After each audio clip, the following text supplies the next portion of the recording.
Cláudio? Cláudio Mota? Sim, Cássia, o que é?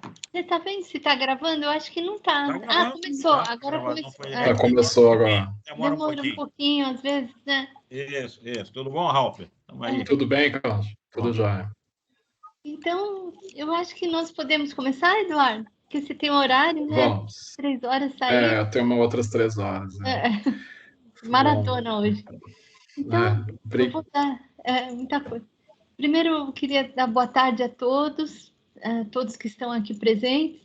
Mais uma reunião do nosso GT-CCMN, esse GT que funciona desde junho do ano passado. E eu queria agradecer muito a presença do Eduardo Raupp, nosso pró-reitor da PR3, responsável pela toda a parte do orçamento, as nossas finanças, planejamento. E também, ele já esteve aqui, mas a gente está numa situação hoje muito diferente, né, da época em que ele veio. Quando ele veio a primeira vez, a gente estava praticamente começando essa fase da pandemia aqui na nossa universidade, no nosso país. E então a ideia é que ele apresente essas questões do orçamento, né, todos os cortes que nós tivemos, para a gente discutir um pouco, porque a gente também tem uma particularidade aqui no CCMN, que são muitas aulas experimentais, que são muito caras, né? A gente tem um custo muito alto das nossas aulas experimentais, entre outras coisas, trabalhos de campo também. E, Eduardo, eu não sabia que ia ter essa coletiva quando nós conversamos. Não estava prevista. Não estava previsto, mas acho que a ideia é justamente essa. A gente tem aqui coordenadores de curso, diretores. Então, eu vou pedir que todos mantenham os microfones fechados, enquanto o professor fala com a gente. E depois da apresentação dele, nós vamos abrir para as questões, tá certo? Tá bem. Mais uma vez, obrigada, Eduardo. Obrigado. Agradeço aí o convite. Eu estou procurando aqui o arquivo para compartilhar com vocês. Agradeço o convite da Cássia, que já é bem anterior, né, a toda essa confusão que foi gerada aí na discussão do orçamento, e agradeço a vocês pela paciência de alterar 2 vezes o horário da reunião para me atender, né? Eu não estou muito habituado aqui, vocês estão conseguindo ver, Cássia? Está começando a compartilhar, né, Eduardo? Já foi. Tá bom. Já. Então, eu preparei aqui uma apresentação para vocês, um pouco mais detalhada do que a gente fez há pouco na coletiva, e aí vou passar rapidamente por ela, depois fico à disposição para a gente conversar, né? Então, o que a gente está debatendo nesse momento, fundamentalmente, é o impacto desses 3 elementos novos aí, né? A aprovação, finalmente, da lei orçamentária, que só aconteceu aí no final de abril, os vetos que foram feitos à lei orçamentária pelo presidente da República e um decreto também da mesma data com bloqueio orçamentário. Então, esse é o pacote aí que veio junto com a aprovação da LOA. Vocês acompanharam na imprensa toda a polêmica de aprovação da LOA, aquela questão do subdimensionamento dos gastos obrigatórios, da acomodação de emendas do Congresso, e isso acabou impactando aqui o processo todo e impactando o nosso orçamento também. A gente está falando do orçamento discricionário. Eu até preparei lá no final umas telinhas sobre o orçamento obrigatório, só para não deixar de falar, mas ele não foi atingido diretamente até agora. Então, nós tínhamos, no ano passado, em agosto do ano passado, o governo enviou o projeto de lei orçamentária, a PILOA 2021, com uma previsão de 310 milhões. Eu sei que são muitos números, só para a gente tentar fixar. O nosso orçamento em 21 discricionário foi 374. Tá? Então, ele encaminhou um projeto em que já tínhamos uma redução de 64 milhões. No Congresso Nacional, na Comissão Mista de Orçamento, especificamente na Setorial de Educação, foi feito mais um corte de 6 milhões e meio no nosso orçamento discricionário. Pela primeira vez, o relator usou a entrada de emendas, que são outro tipo de despesa, no nosso orçamento como desculpa, como justificativa para cortar no nosso discricionário. Então, se a gente olhar o relatório da Comissão de Orçamento, olhar só o número final do orçamento do FRJ, parece que não houve mudança, mas na verdade houve, porque do nosso discricionário, aquilo que nós podemos usar para pagar nossas contas de funcionamento, houve esse corte. Quando veio a aprovação da LOA, o corte aumentou, porque o presidente fez alguns vetos, né? Esses vetos foram aquele processo todo de negociação com o Congresso para poder aprovar a LOA, e no caso do FRJ, ele vetou o nosso recurso de investimento. Então, nós tínhamos 6 milhões e 700 previstos de investimento, que já é muito pouco para o tamanho da FRJ. Parte desse investimento, 1 milhão e 100 mil, é para o Museu Nacional, uma ação específica de investimento no Museu Nacional. Há outras pequenas parcelas de investimento no programa Incluir, de acessibilidade, muito pequenininho, e no CAP. O grosso do investimento, que é justamente a questão desses 4 milhões e 500 recursos do Tesouro, né, o presidente vetou integralmente. Tá? Então, hoje a gente não tem verba de investimento, e isso já se refletiu no repasse aí do orçamento participativo que a gente fez sem essa ação. E, além desses cortes, desse veto, o governo, então, fez o bloqueio, né, um bloqueio que foi linear para todas as universidades, de 13,8%, sobre a parcela que está condicionada. Já vou falar melhor disso. Mas, hoje, concretamente, o nosso orçamento seria de 258, podendo ser recomposto se o bloqueio for retirado ou não. Né? O bloqueio é uma prerrogativa de gestão de fluxo orçamentário e financeiro do governo, ele faz esse bloqueio para tentar compatibilizar com a arrecadação. Então, pode ser liberado a qualquer momento, pode ser liberado no final do ano, se a arrecadação melhorar, pode não ser liberado. Então, é algo que fica incerto. Bom, esse quadro, a gente usou ele bastante hoje na coletiva, ele resume a situação, então, do que foi aprovado. O governo ele criou um dispositivo no ano passado, que é o que ele chama de unidade supervisionada. Nós já falamos sobre isso algumas vezes. O que acontece? Com o arcabouço fiscal que foi aprovado, juntando aí teto de gastos e regra de ouro, e aqui especificamente a regra de ouro, o governo não tem liberdade no orçamento, diante das metas do superávit primário que ele mesmo apresenta e diante do teto, para assegurar na lei orçamentária todo o nosso orçamento, ou o orçamento que ele está oferecendo. Então, esses 299 milhões, eles vão para a lei orçamentária divididos em dois. Uma parte menor, que é o que está de fato disponível, que são os 146,9, e outra parte, que são os 152,2 milhões, que dependem de uma aprovação do Congresso Nacional de uma suplementação. Então, o governo, ao mesmo tempo que aprova o orçamento, indica, olha, parte desse orçamento só será possível se o Congresso me autorizar a contratar créditos suplementares. Essa autorização ainda não está votada pelo Congresso. Então, 152 milhões dependem disso. O governo já havia feito isso ano passado, pela primeira vez, e repetiu isso esse ano, aumentando o percentual que está aí supervisionado. Então, nós temos 152 milhões nesse supervisionado. O bloqueio vai incidir sobre esses 152 milhões. Então, quando esses 152 milhões vierem a existir, nós não teremos eles, nós teremos 111, porque 41 estarão bloqueados, que eu falei antes, esperando a questão da arrecadação. E do orçamento efetivamente disponível, dos 146, o que acontece hoje com o FRJ? Nós gastamos até agora em torno de 65, à medida que eu estou aqui falando com vocês, isso já está aumentando, meu pessoal está empenhando o máximo possível do orçamento, porque 65 equivalem a pouco mais de 2 meses de funcionamento, e vamos lembrar que a gente já está no dia 12 de maio. Então, ao longo desse primeiro quadrimestre, nós fomos recebendo 1/18 do orçamento, 1/18 da fatia azul, dos 146 milhões, que na verdade dá quase 1/50 do orçamento, que dava menos de 10 milhões por mês, diante de uma despesa que nós temos de 31 milhões. Então, nós já ficamos com algumas despesas sem cobertura nesse início de ano, mas conseguimos funcionar porque ano passado nós terminamos com as contas em dia e com um pequeno superávit né, e com muitos restos a pagar inscritos para esse ano. Então, basicamente, nós vivemos nesse início de ano desse superávit e desses restos a pagar. Tá? Se nós tivéssemos terminado o ano passado com déficit, como vínhamos terminando todos os anos, nós provavelmente já teríamos parado.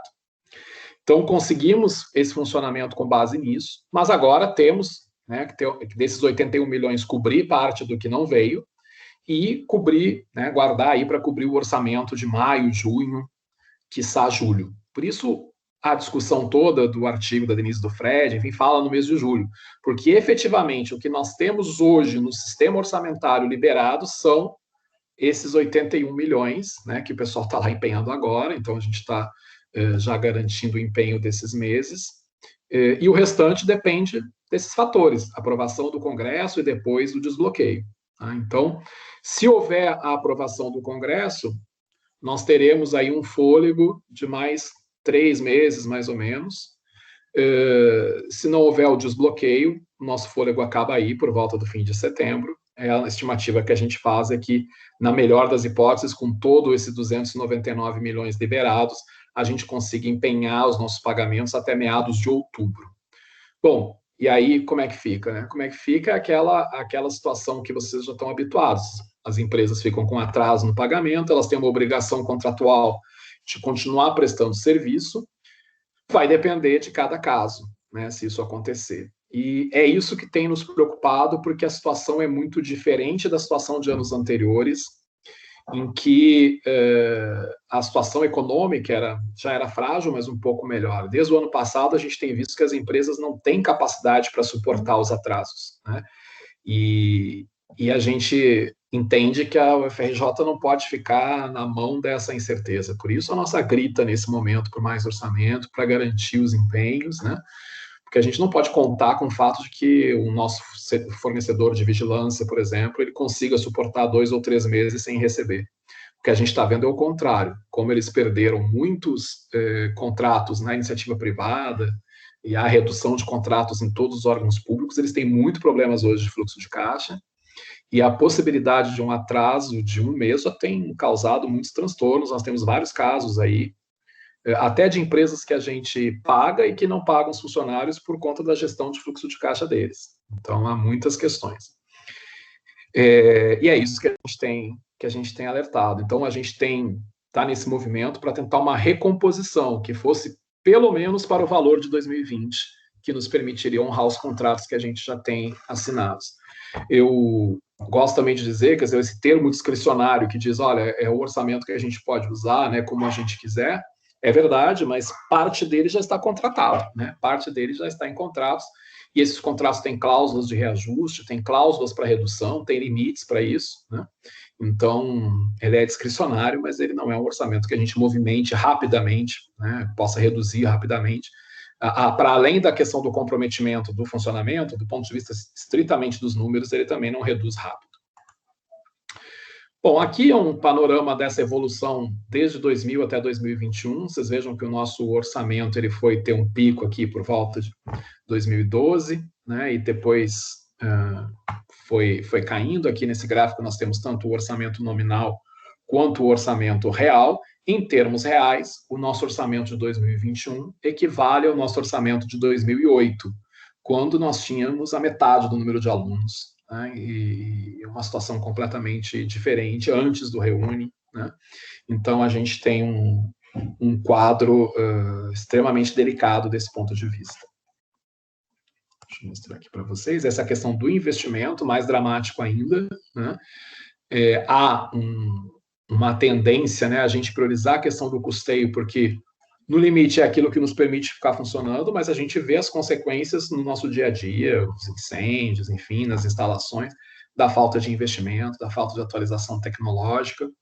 E aí esse gráfico mostra o descalabro que é a situação do investimento, chegando a essa situação de praticamente zerar o investimento em 2021.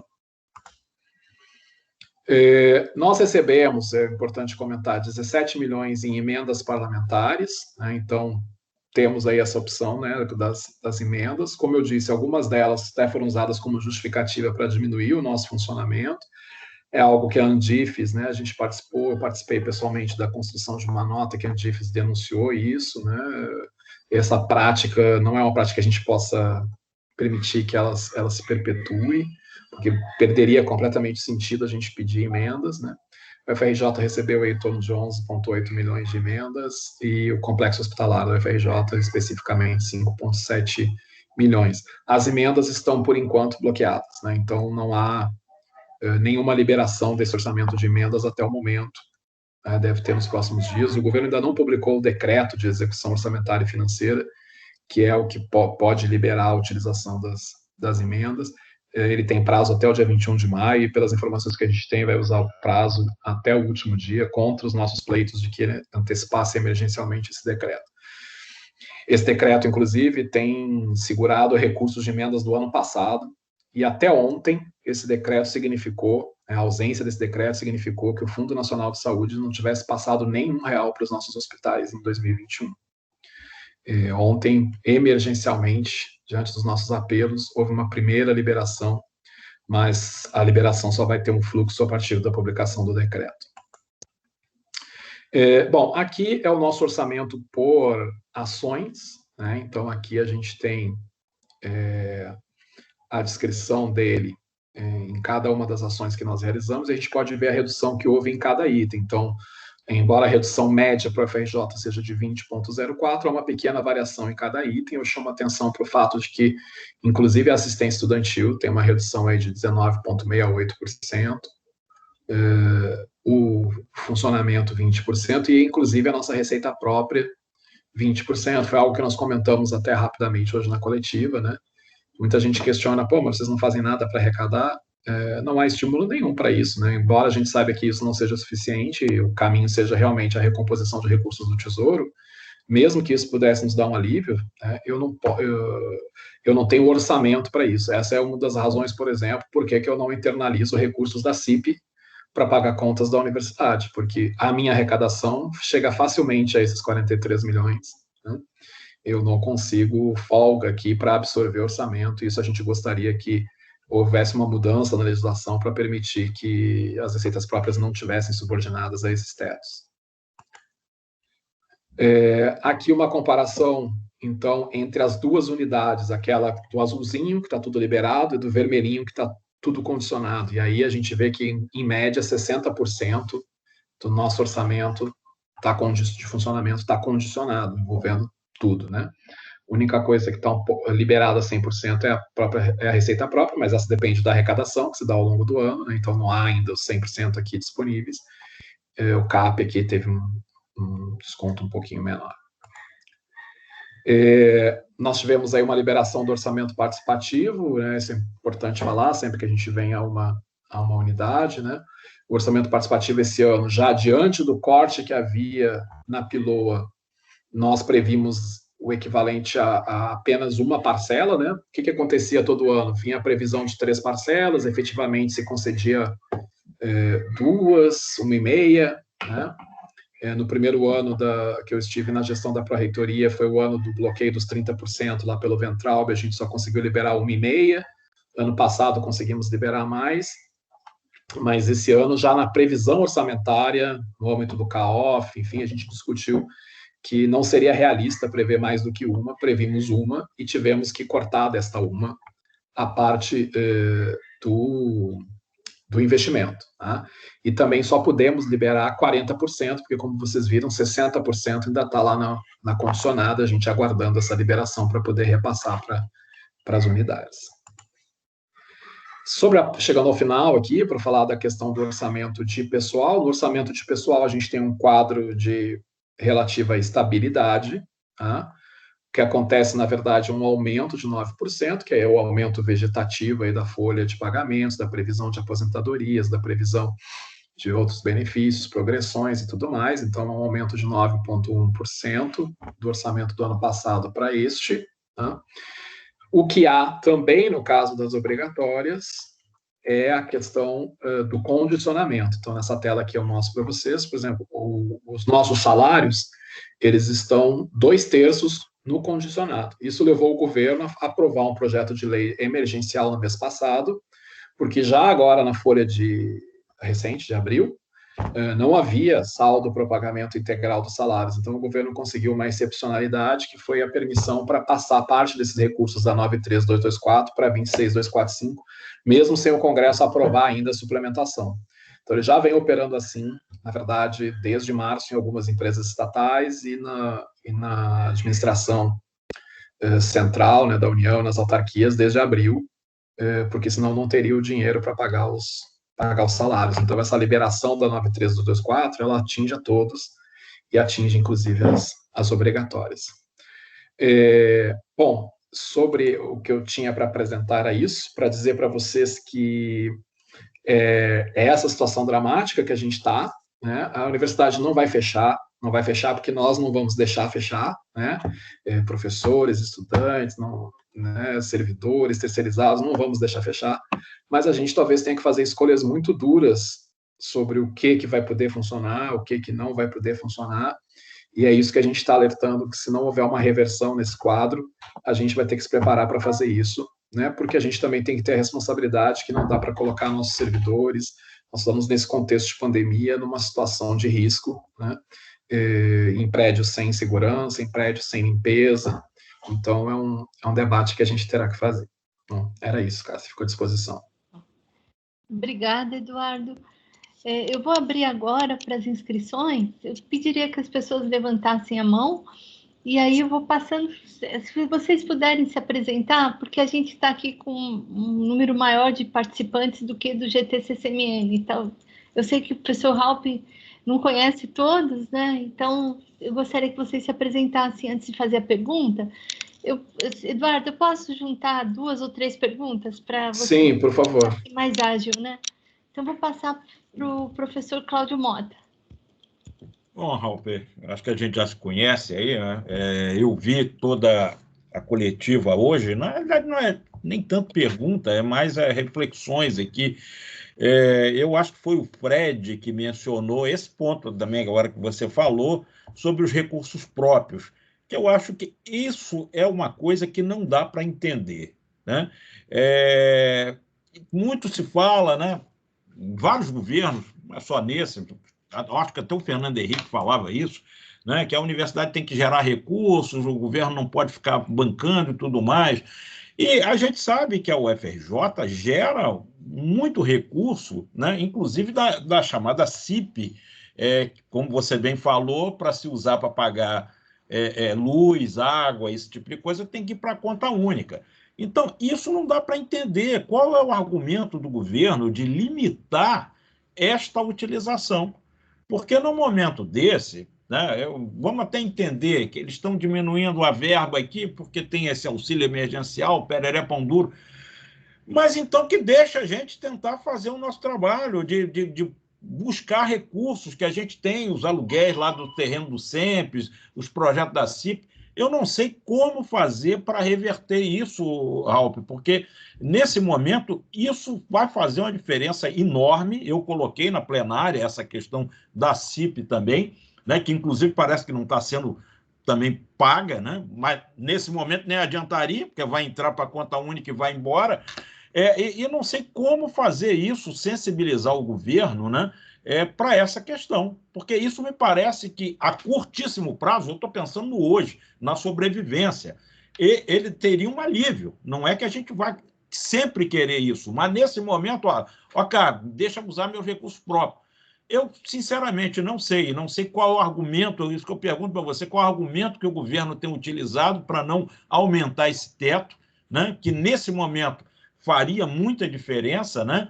E se tem como reverter isso através mesmo da mídia e tudo mais. Eu chamo a atenção aqui também para algumas itens que estão sendo propostos de redução que vão inviabilizar. Por exemplo, a gente já está sabendo aí que tem uma proposta de corte dos gases, né? Sobretudo o hélio, né? Hélio líquido que é usado no RMN, que inviabiliza. Nós já chegamos num ponto onde não dá mais para cortar. Nós vamos correr o risco de perder esses equipamentos que usam hélio líquido. Não sei se você está ciente sobre isso e se a ideia é fazer um corte linear, porque tem coisas que não dá mais para cortar. Chegou num limite absolutamente do mínimo dos mínimos.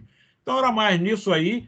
parabenizar pela coletiva. Eu vi, teve alguns problemas lá, eu acho que de caída, né, de queda, né, mas, no geral, eu acho que a postura full da Denise e do Fred foram excelentes nas perguntas, e eu volto a frisar essa questão. Eu acho que a gente tem que tentar sensibilizar o governo a liberar esses recursos próprios, ao pelo menos aumentar esse teto, senão realmente vai ser o fim da picada. Obrigada, Cláudio. Para quem está aqui e não conhece, o professor Cláudio Mota é o diretor do Instituto de Química. Esqueci de me apresentar.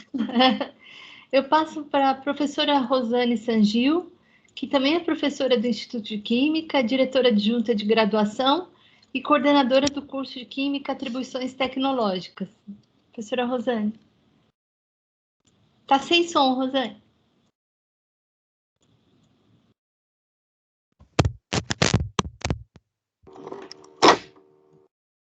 Agora está me ouvindo? Agora sim. Boa tarde, professor. Hoje o dia foi de sustos, né? Eu tive a oportunidade de assistir alguma dessas tabelas que o senhor apresentou aqui agora, né? Durante lá a fala mais cedo. Então, a gente está de susto em susto, né? Vamos ver. A minha pergunta é relacionada com a questão das bolsas. As bolsas de monitoria, as bolsas de apoio pedagógico. Por quê? Porque foram, né, a PR1 abriu os editais, nós estamos procedendo agora à divulgação para a seleção de alunos, mas em função do que está sendo, né, propagado com relação à dificuldade do UFRJ, né, dificuldade financeira, quando nós começarmos a receber essas inscrições, sem dúvida que vai ser a pergunta recorrente de todos os alunos que se inscreverem. Está sendo aberta, né, seleção para essas bolsas, mas vai haver bolsa? Então, é por isso que eu gostaria de saber, assim, qual é a perspectiva, né, com relação a essa disponibilidade dessas bolsas. Então, vou passar para o professor Eduardo, depois eu volto para as inscrições, Eduardo. Tá Acho que voltou, né? Tá bem. Obrigado, professor Cláudio, professora Rosane, pelas questões, né? Essa questão dos recursos próprios, né? Ela está diretamente relacionada com a dinâmica orçamentária, a questão do teto de gastos, né? Então, a alternativa hoje para liberar os recursos próprios do teto de gastos seria uma emenda constitucional. E existe um projeto de emenda constitucional, o Fred até citou na coletiva, um projeto da deputada Luísa Canziani, do Paraná, que é uma PEC que entrou em 2019 ainda, mas que está parada no Congresso, que ela só tem um artigo, em que ela diz que os recursos próprios arrecadados pelas universidades ficam fora do cálculo do teto de gastos, né? Isso permitiria que a gente tivesse liberdade para arrecadar nessa rubrica. É só esse artigo que tem na PEC, né? O governo tem atuado contra a PEC, por conta justamente porque ele entende que isso poderia ser um primeiro furo no teto aí que desse margem para outras áreas também buscarem. Mas realmente, do ponto de vista prático, ela não tem muita lógica. Eu vou dar um exemplo para vocês. Eu tenho hoje 20 milhões aprovados de doação da Alerj para o Museu Nacional. E eu não tenho como receber os 20 milhões, porque eu não tenho orçamento para isso. Né? Se eu mostrei para vocês, eu tenho 43 milhões de previsão de arrecadação de receita própria. Se eu receber os 20 milhões da Alerj, ele já ocupa metade da minha arrecadação. O que vai acontecer com o excedente? Vai voltar para a União. Né? Então, a gente precisaria de uma suplementação de 20 milhões para poder receber. Estamos tentando, até agora não conseguimos. Mas vejam o absurdo, não há nenhum gasto do governo, é um recurso que vem da Alerj, recurso financeiro que está lá. Mas por essa questão técnica, ele não pode entrar. É a mesma situação da CIP. Se eu passar o dinheiro da CIP, eu vou ter depois a arrecadação e vou extrapolar o que eu tenho. E esse dinheiro eu vou ter que devolver para a União. Então, para mim, é mais lógico hoje manter o dinheiro na Coptec e a gente tentar usar diretamente do que internalizar, embora essa fosse a destinação original da CIP, pagar os custos que nós já incorremos para o funcionamento dos projetos. Então, aí realmente são questões difíceis, né, de entender, né? e que a solução ela é política e a gente precisa continuar brigando para que ocorra.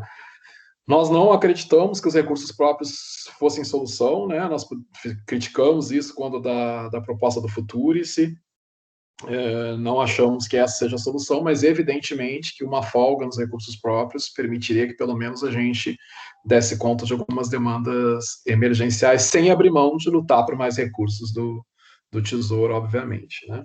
E esse é um argumento que a gente até trouxe na coletiva por meio do Fred, porque uma das críticas que a gente vê no debate público, inclusive dos defensores do governo, é essa: por que as universidades não têm recursos próprios, não empreendem, né?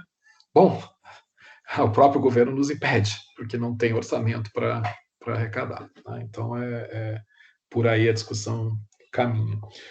Nós não pretendemos fazer corte linear, nós estamos fazendo um trabalho um pouco mais demorado, mas que é um trabalho de análise contrato a contrato. Nós fizemos uma redução ano passado nos contratos de prestação de mão de obra que foi linear, de 20%. E ali nós não tínhamos tempo realmente para fazer de outra forma. Esses contratos já estão quase no limite. E o que deve ter chegado aí sobre os gases é porque a PR3 faz sempre uma orientação para a PR6 em todo o procedimento que ela vai abrir, licitatório, enfim, de tentar enquadrar o orçamento no que foi aprovado no consumo. É isso. É uma obrigação de responsabilidade fiscal, até a reitora não pode contratar aquilo que ela não tem orçamento. Então, a gente sempre coloca essa observação. Quando passa, a gente cobra justificativa. Olha, por quê? E a gente tenta demonstrar, olha, fizemos o contrato porque isso aqui paralisaria a atividade. No caso dos gases, a gente tem a questão cambial que atingiu diretamente o contrato, né? Tem vários gases que são cotados em dólar, enfim. Então, há muitas dificuldades. Mas, ao não fazer cortes lineares, nós nos deparamos com uma outra situação. Significa que nós teremos que cortar mais em algumas coisas para preservar integralmente outras. Né? Então, é esse debate que eu digo que é um debate difícil que a gente vai ter que enfrentar. Né? Não entendo nem que seja a PR3, eu pessoalmente, que vai definir isso. A gente vai ter que trazer isso aos nossos conselhos, vai ter que trazer isso para a nossa alta gestão, para avaliar. Porque isso significa, eventualmente, dizer, olha, eu vou encerrar um determinado serviço, porque a paralisação dele é danosa, mas não é tão danosa quanto eu interromper esse outro contrato. Vai ser esse tipo de escolha que a gente vai ter que fazer, né? Qual conta paga, qual conta não paga, qual filho a gente tira do curso para colocar o outro, enfim, são essas escolhas que a gente vai ter que fazer, todas elas dramáticas, porque a gente sabe que todos os projetos têm relevância, têm justificativa, não estou aqui fazendo nenhum tipo de demagogia, mas é porque, às vezes, você tem um projeto que ele depende de um contrato que é fundamental, tem outro que depende de pessoas, enfim. Então, são situações muito, muito complexas. A gente vai ter que usar da nossa inteligência e da nossa sensibilidade para analisar isso caso a caso, tentando reduzir os danos permanentes. Né, tentando ver aquilo que a gente consegue recuperar, num cenário muito difícil, porque, concretamente, a gente não tem nenhuma sinalização de que venha algum aporte orçamentário maior ou que 2022 vai ser melhor. Né? Então, o cenário não é assim, vamos fazer um ajuste agora e eu prometo para vocês que em janeiro do ano que vem volta. Isso é ainda uma incógnita, né? Depende de muitas coisas. Sobre as bolsas, professor, é exatamente essa lógica. A nossa posição é preservar as bolsas. Tá? As bolsas de assistência estudantil, as bolsas pedagógicas, as bolsas de monitoria. Né?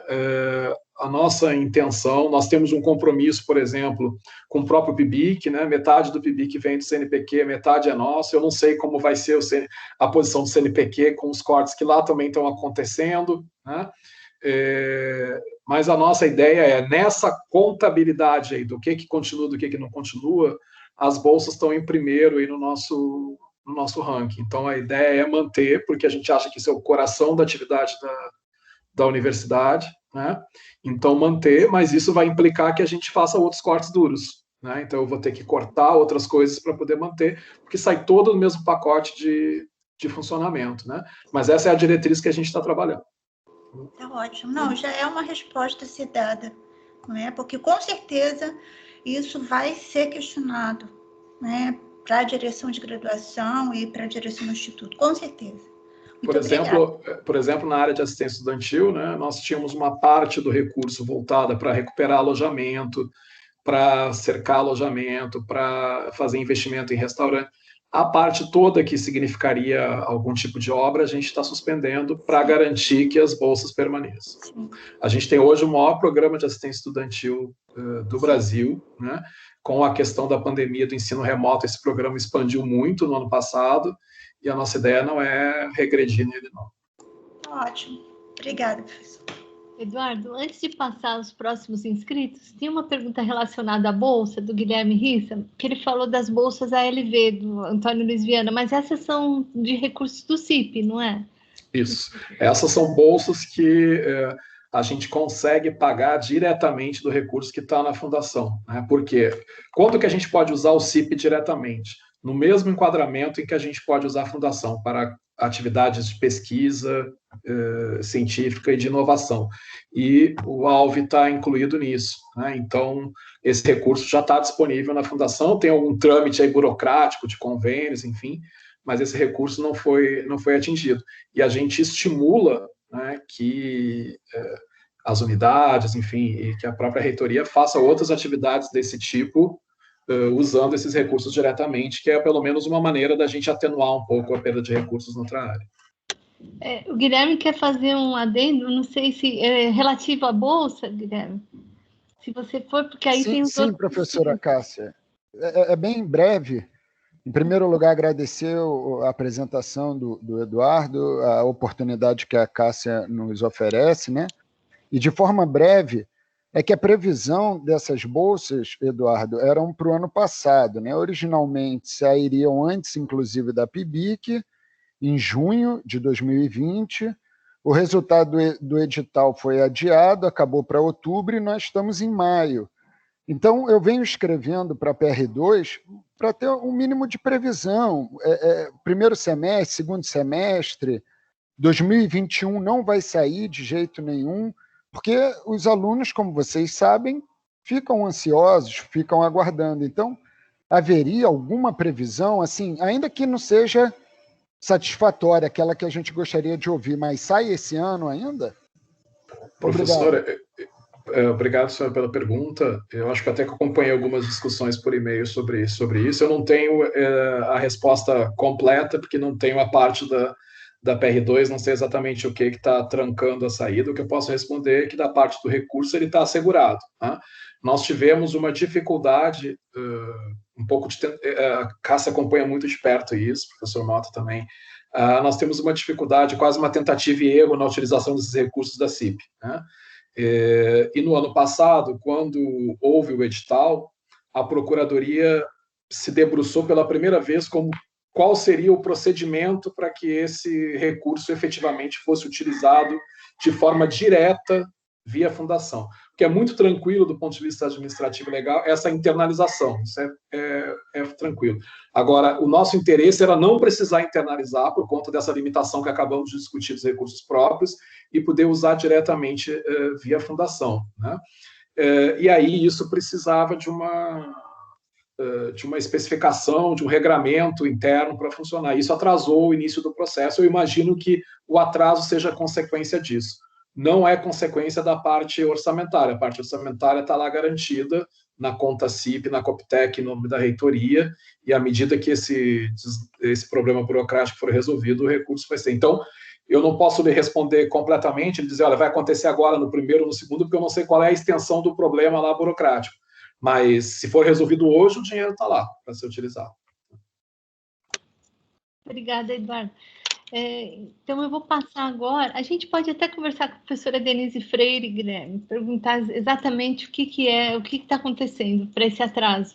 Pelo menos os recursos estão preservados, isso é importante, né, Eduardo? Eu vou passar, então, para o professor Edson Mello, que é o diretor do Instituto de Geociências. Professor Edson. Obrigado, Cássia. Obrigado pela apresentação, professor Eduardo. Eu tenho uma preocupação com relação à questão da manutenção física do campus. Então, enquanto na direção a gente tem convivido com a série de ameaças, eu diria ameaças, tá? Que pode trazer, assim, complicações, porque algumas pessoas estão expostas. É questão de incêndio, questão de segurança física do prédio, tá? Nós convivemos aqui ao redor do Instituto de Geociências com um descampado que está praticamente abandonado. É uma área que é terra de ninguém. Ali nós temos percebido diversas incursões de meliantes, né, colocando em risco não só a questão dos equipamentos, ar-condicionado, etc., mas também até mesmo a circulação, nossa própria circulação. Bom, isso é um ponto. Agora, a questão mais dramática que eu vejo aqui, por exemplo, temos algumas intervenções que estão em curso com relação à nossa subestação, por exemplo. Temos que, não só nós, eu sei que a universidade, várias unidades estão tendo que atender o corpo de bombeiros, algumas exigências, que são multas, temos que pagar. Mas, enfim, esse quadro, então, de preservação física da universidade é algo preocupante e que acho também que a sociedade deveria tomar conhecimento, porque no caso de um sinistro, algo que possa vir a ocorrer, como recentemente ocorreu, foi uma fatalidade, um ar-condicionado, mas, enfim, mostra que existe uma ameaça, e isso parece que para a sociedade, né, não acontece, ou está tudo bem, e não está, né? Então, são duas questões. Então, uma, quais os recursos que nós, então, podemos contar para essa manutenção? E segundo, a questão da divulgação disso. Se há alguma estratégia, né, para a sociedade de modo geral, como que nós podemos colocar que existe essa ameaça, né? A ameaça, como foi colocado hoje na coletiva, né, quanto ao funcionamento, mas a ameaça da integridade das pessoas que circulam, inclusive dos próprios vigilantes, né, que nos garantem aqui. Tá? É basicamente isso. Obrigado.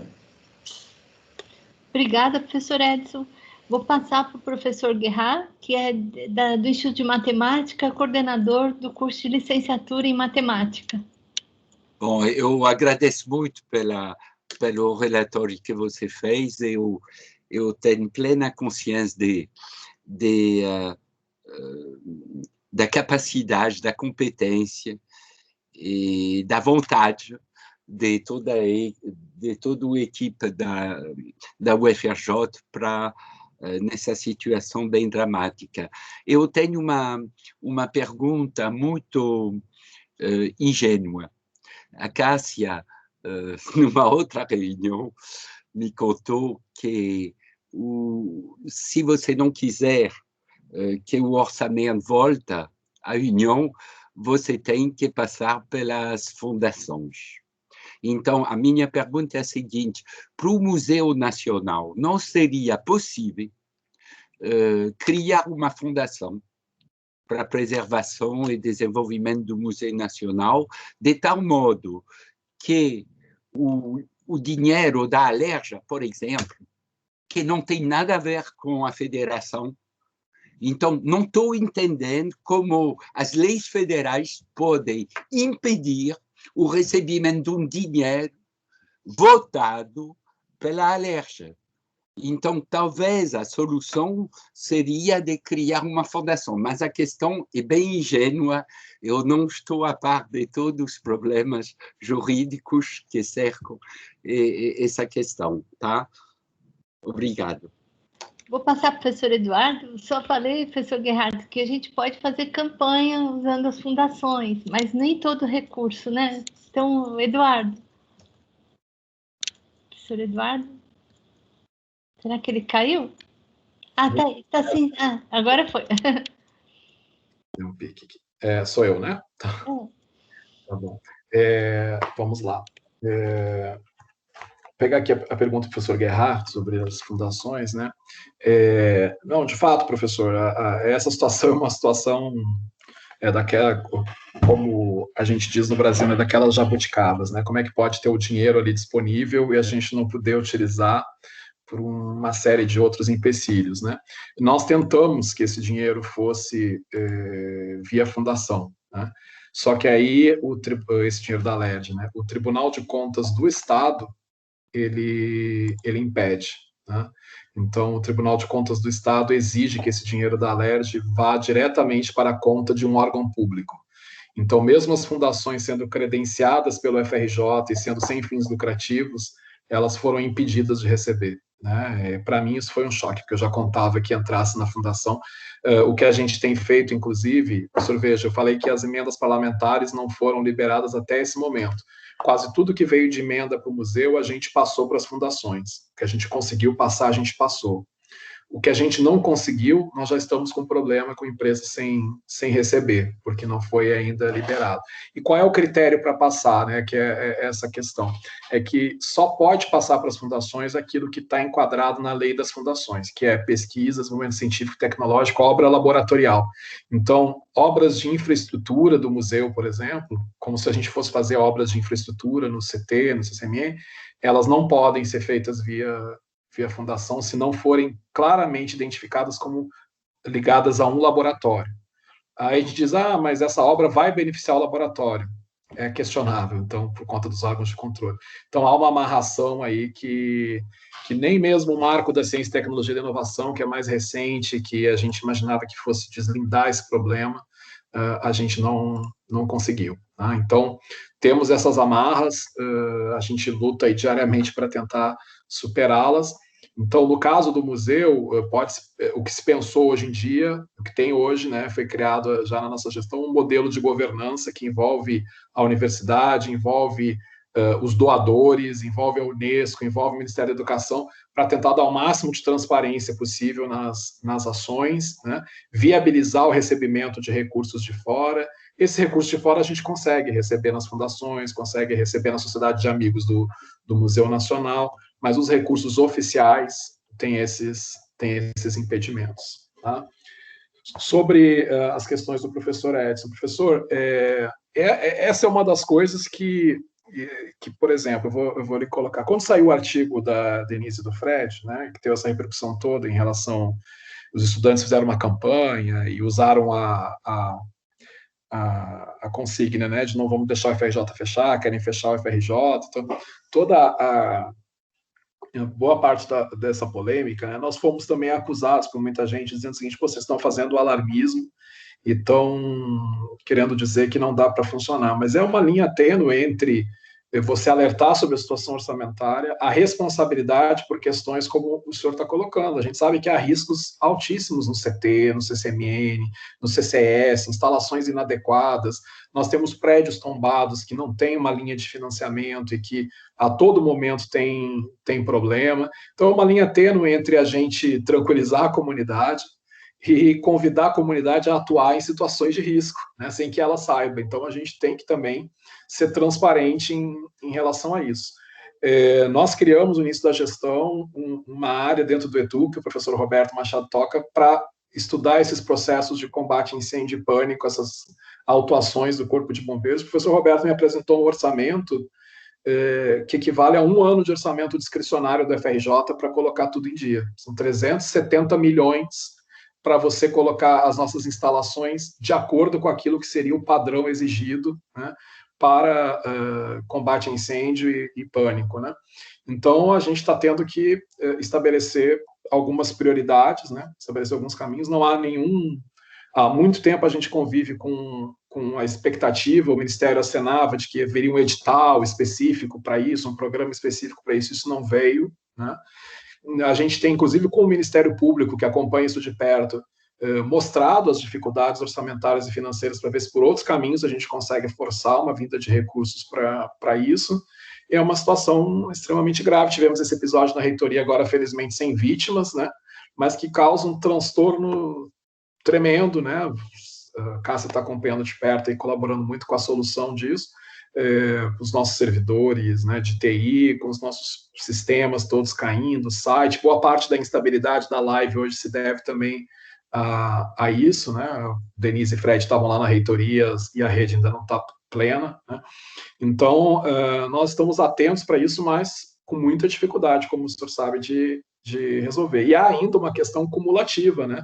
Quer dizer, a gente vem há muito tempo com orçamento suficiente, então a gente sabe, manutenção, como manutenção de casa, a gente não faz, aquilo vai piorando, aquilo vai acumulando, daqui a pouco você está diante de uma situação que é insolúvel. Só para prédios tombados, o Etu fez um trabalho lá com o Maurício para um projeto de manutenção predial dos tombados.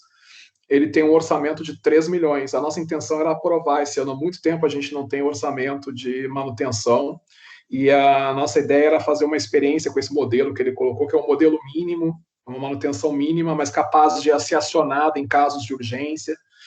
Mas, no momento, a gente não consegue com o orçamento que foi aprovado. Modelo parecido a gente está trabalhando para os prédios em geral. A nossa ideia era ter uma estrutura mínima em cada EPLAN para fazer a manutenção e que ali a gente tivesse um orçamento base que pudesse ser ampliado em caso de alguma emergência e que até a gente pudesse mobilizar, aí sim, recursos próprios para algumas coisas mais emergentes.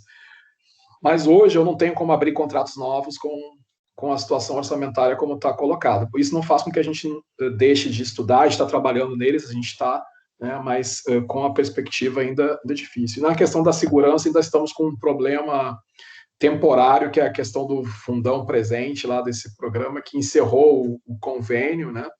E o processo de renovação do convênio ainda está em trâmite. Então, a gente está mais ou menos aí um mês sem esse serviço, né? Acredito que essa semana seja celebrado o novo convênio, porque as exigências, tanto de parte da Advocacia Geral da União, quanto de parte do município, mudaram em relação há 2 anos atrás, quando ele foi celebrado pela primeira vez. A gente teve que fazer uma série de adequações, mas ele vai voltar inclusive com extensão de horário.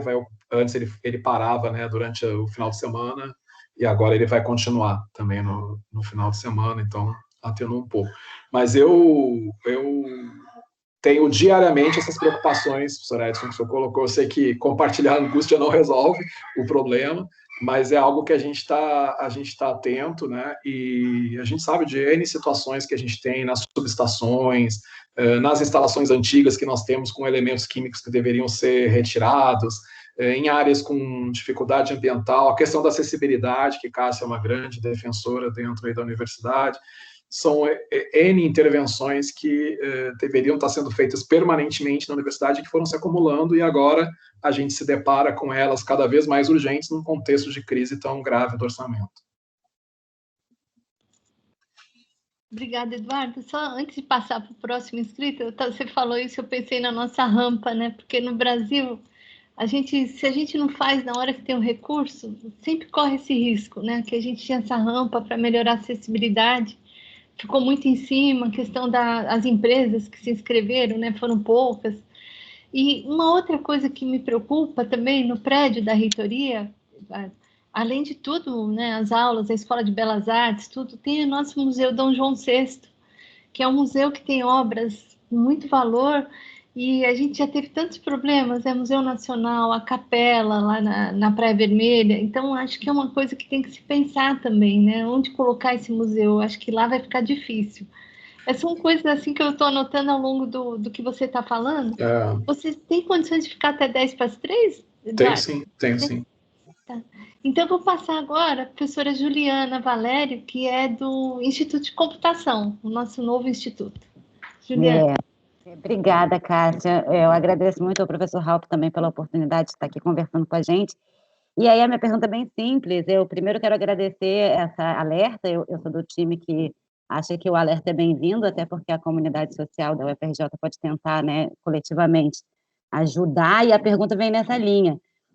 Vocês lá da reitoria, e você especificamente, conseguem vislumbrar alguma ação que seja relativamente possível que a gente, né, especificamente o professor, mas que o corpo social possa tomar para ajudar nesse pleito aí, além, claro, dessas que já foram apontadas, de você, de repente, fazer campanhas ou mesmo projetos, mas a pergunta é um pouco mais, assim, que eu não consigo enxergar, né, que de repente vocês conseguem vislumbrar alguma ação do corpo social que a gente possa auxiliar nesse pleito, dado que o alerta foi dado, e eu acho que um dos nossos afazeres agora é pensar sobre ajudar a resolver, né, ou pelo menos minimizar os problemas. Eu agradeço a presença e essa pergunta. Obrigada. Obrigada, Juliana. O professor Henrique Cerdeira, né, que é o diretor do Instituto de Computação, do Tércio Pacite. o NCE. Boa tarde, professor House. Obrigado, professora Cássia. Boa tarde a todas. Professor House, a minha pergunta, até talvez tenha até passado em alguma das suas explanações, né, que vai também na direção de como a gente estava com recursos antes e depois da pandemia, e durante a pandemia, né? Porque às vezes nós somos questionados, mas como assim está faltando dinheiro? Questionamento, obviamente, externo, né? Mas como está faltando dinheiro agora? Porque, na verdade, a universidade está parada. É a visão que as pessoas acabam tendo, né? E a gente tem que, de alguma forma responsável, dar uma resposta. Então, eu queria saber se já tem algum cálculo do impacto, por exemplo, e pergunto muito em relação ao em termos de consumo de energia, que certamente diminuiu, e aí por que não usa esses valores para outras coisas? Então, tem uma relação já assim, algum estudo bem estipulado de como estava de quanto eventualmente a universidade economizou, economizou não é a palavra correta, né? Mas de quanto a universidade não gastou com alguns recursos se a gente estivesse na normalidade. É basicamente isso, para que a gente tenha subsídio até para poder responder esses questionamentos, tá? Tanto de eletricidade quanto o material de consumo ordinário, né? Papel, essas coisas. Não vou nem falar de consumo de laboratórios, mas consumos ordinários. Esse impacto, eu gostaria de saber se tem já tem noção desse impacto. Obrigado. Eduardo, eu posso fazer algumas perguntas aí, porque não temos claro, mais eu junto aí aqui. depois você fecha, né? Tá bom. Pode fechar. Não, essa questão que o Henrique colocou, a gente pegou uma conta, comparou 2019, março de 2019, 2020, 2021. Ela pulou de 158 mil para 98.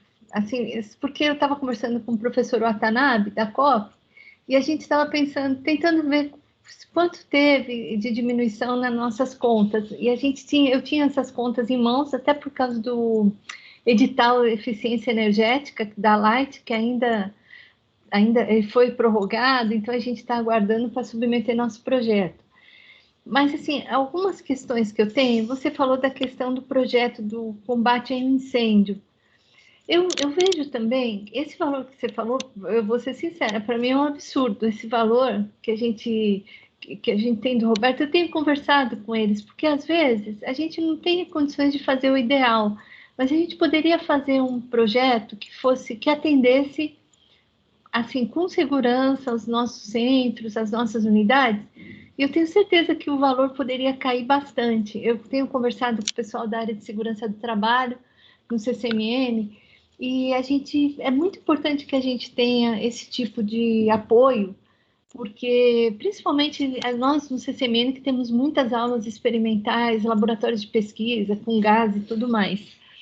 Então, eu fico... Por que eu falo isso, Eduardo?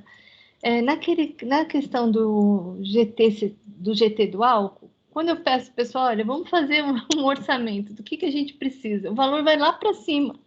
Não, a gente consegue algumas doações. Aí, uma das minhas perguntas é justamente essa. O governo realmente não sinalizou nada mais para recursos para combate à pandemia, como a gente tinha um certo apoio no ano passado, né? Queria saber se isso de fato se confirma. Essa questão do retorno das atividades presenciais de laboratório, as nossas atividades de campo, porque agora o SEG falou, olha, vocês têm que fazer um projeto para apresentar o SEG para poder retornar. E a gente estava pensando, pelo menos os alunos que estão para se formar, como que a gente poderia concluir essas disciplinas de campo? Mas aí a gente precisaria transporte, né? Nós precisaríamos da questão do EPI, dos EPIs, dos testes, né? Da testagem e tudo mais. Outra questão também, do investimento, você já falou da nossa rampa, nós vamos ter que esperar. Eu queria saber se esse corte pode afetar os nossos concursos também, que a gente tem tanto para servidor administrativo como para docente. É isso, Eduardo. Obrigada. Tá bom, vamos lá. Vou começar pelo final, então, pelas questões aqui da Cássia. Concursos não, a gente está mantendo, inclusive já deve ser agora, final de junho, eu acho, dos técnicos, né? Final de junho, início de julho. 5, né? O edital, acho. Isso. E eu há poucos dias aprovei lá o orçamento que a PR4 apresentou para o funcionamento do concurso, então tá mantido sim, né? Para as aulas práticas e questão aqui de apoio ao Covid, né? O ano passado a gente teve um apoio de 64 milhões extra-orçamentários do MEC. O que foi isso? Vieram 43 milhões via EBSER, diretamente para os hospitais, e 20 milhões da CESU, né, Secretaria de Educação Superior do MEC, para atividades como a do GT Álcool, né? Então, atividades que a gente estava tocando de combate diretamente ao Covid.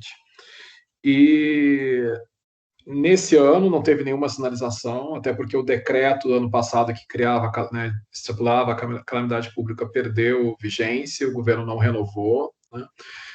No início do ano a gente tinha muita expectativa que o governo repetisse a questão da calamidade pública, eu diria até, já dialogando com a pergunta da Juliana, que é uma das coisas que eu acho que seria importante, porque isso destrava a questão do teto de gastos, né? E me parece que as condições de calamidade estão iguais ou piores do que no ano passado, então não teria por que não continuar, né? E aí, em março, o MEC fez essa sinalização, pediu que a gente fizesse um plano para um novo aporte. E a gente fez, né? E aí incluímos nesse plano a questão das aulas práticas, incluímos nesse plano pessoal, porque ano passado, quando nós recebemos esse aporte, a maior parte dele foi para terceirização de mão de obra nos hospitais, né, para aumentar os leitos, e isso realmente consome boa parte do recurso.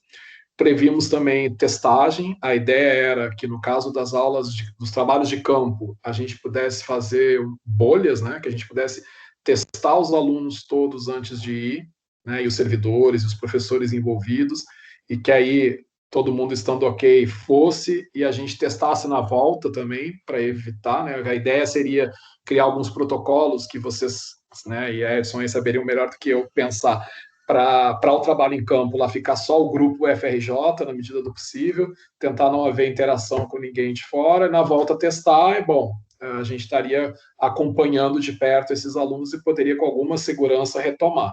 Então, pedimos testes para isso, pedimos dinheiro para a IPI para isso, e aí tinha os outros projetos lá maiores de vacina, enfim, que foram colocados.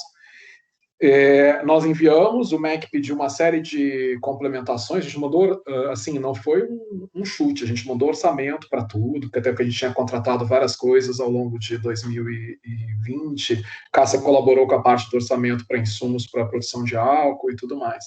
E aí, demorou um pouco, veio uma nota técnica do Ministério da Economia rejeitando os pedidos, né? Então, dizendo que, do ponto de vista do Ministério da Economia, o MEC deveria ter incluído isso no orçamento de 2021, porque já sabia que estávamos em pandemia, né?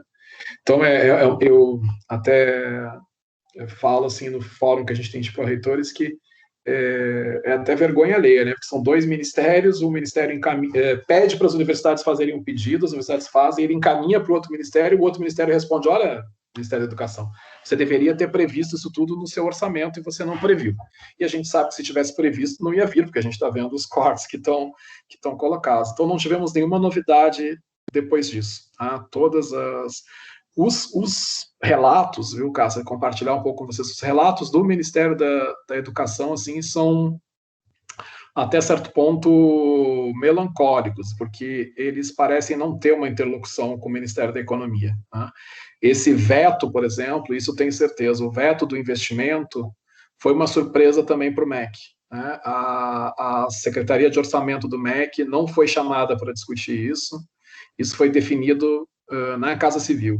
Então, eles souberam junto com a gente quando o veto foi promulgado. Nós tivemos uma reunião com eles na véspera, eles já sabiam do bloqueio, não sabiam o percentual do bloqueio, mas eles nem cogitavam veto na educação, né, e tiveram aí 2,9 bi de veto, né? Então, eles não têm nenhuma força política hoje no Ministério da Educação, então é muito difícil a gente contar com ele, o que é muito complicado para nós, porque mesmo num ambiente, assim, de dificuldade, né, de animosidade em relação às universidades, quando você tem um ministério forte, você consegue ter algum tipo de apoio nessas disputas legítimas que a gente está fazendo. Não, hoje é muito difícil. E então não temos hoje nenhuma perspectiva quanto a isso. Tá? Na questão do incêndio, eu concordo com você, eu mesmo já tenho dito para o Roberto, olha, também não podemos ficar imobilizados diante de um orçamento de 374 e não fazer nada, né? Então, toda a parte de sinalização, de brigadistas, enfim, são coisas de hidrantes, treinamentos, são coisas que a gente poderia avançar, né? E que, se elas não forem 100% eficazes, pelo menos na proteção à vida e tudo, elas podem ser importantes, né? Então, ter... como é que se diz, programação visual, orientando as pessoas sobre o que fazer no caso de um sinistro, enfim.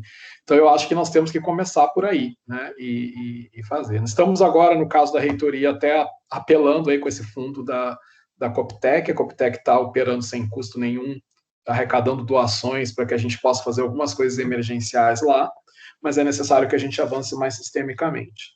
Sobre a redução dos custos, né, que foi perguntado. Em média, as grandes contas nossas, que são água e luz, reduziram 1/3. Tá? O que aconteceu ano passado? Em boa medida, eu comentei aqui que a gente, ano passado, terminou com as contas equilibradas, e, na verdade, com 5 milhões de superávit. Isso, em boa medida, foi em razão da pandemia, né? Porque nossas atividades estavam muito menores, né? Diárias não se teve, capacitação não se teve, né? Gasto com combustível a gente reduziu bastante, gasto com energia elétrica e água reduziu, não tanto quanto a gente imagina que poderia reduzir, mas reduziu. Então, nós vínhamos tendo um déficit de 60, 70 milhões por ano, que ano passado não tivemos. Então, só aí você tem uma evidência disso. É verdade que parte dessa redução do déficit foi porque nós reduzimos contratos mesmo, não foi por conta da pandemia, foi porque a gente reduziu contratos. Mas a redução do déficit foi possível por um somatório dessas coisas. Sem só a redução dos contratos, não iria zerar o déficit. Quais os problemas que a gente tem? Do ponto de vista da energia elétrica, tivemos alguns problemas contratuais, né? Você precisa de pelo menos 90 dias de antecedência para você alterar a sua demanda de carga, né?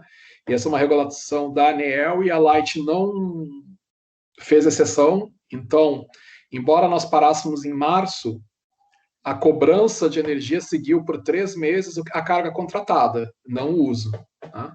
Só em julho que foi possível fazer os ajustes disso. Então, 3 meses dessa redução, na verdade, nós não sentimos no bolso, né? Porque tinha essa limitação da mudança do contrato. Nós temos até um pleito junto à Procuradoria de que a gente faça uma ação administrativa e depois talvez judicial para questionar isso, porque diante da calamidade pública a gente entende que essa norma dos 3 meses ela não poderia se impor. E aí nós temos os cálculos da diferença entre a carga contratada e a carga utilizada, e a nossa ideia é buscar esse recurso de volta.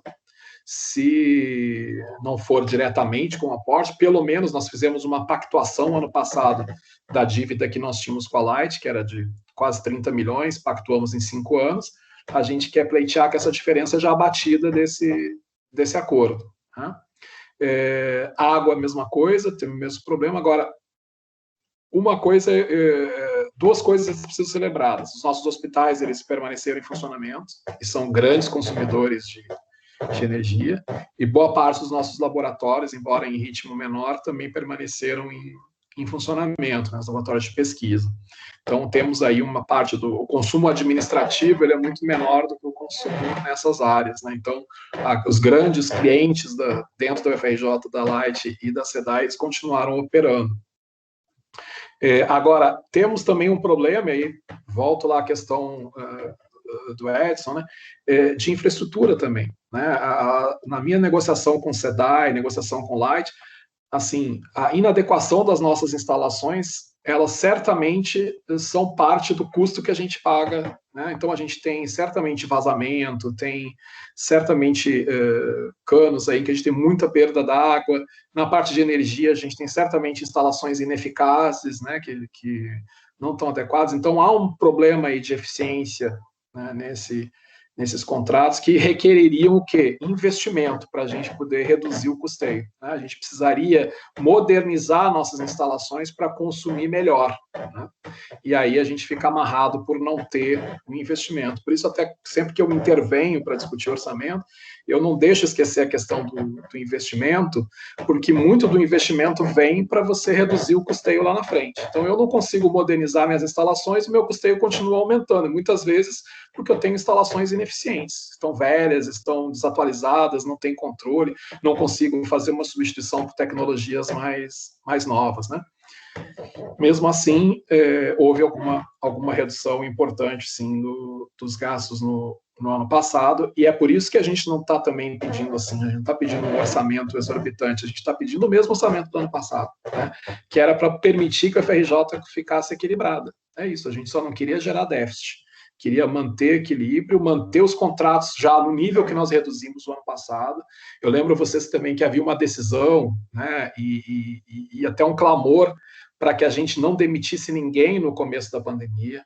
Então, de março a agosto, nós mantivemos o pagamento dos serviços, né, de segurança, limpeza e tudo, full, né, como se nada tivesse acontecido, tá? E só a partir de agosto que a gente foi aí obrigado a fazer ajustes. Então, por isso também esses contratos não caíram tanto ao longo do ano, porque pelo menos metade do ano eles seguiram, porque a gente achou que era importante não causar aí um desemprego dessas pessoas no momento tão grave da pandemia. Mas o nosso limite também nesse aspecto acabou em agosto, a gente teve que fazer reduções, né? Então, tivemos aí que colocar, infelizmente,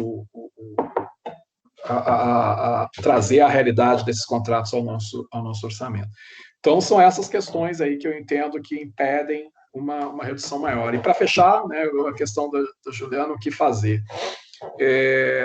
Eu acho que um pouco desse nosso alerta é também dessa angústia institucional. Institucionalmente, a gente está vendo pouca coisa que vai acontecer, a gente está num contexto de uma agenda política muito desfavorável para as universidades, né?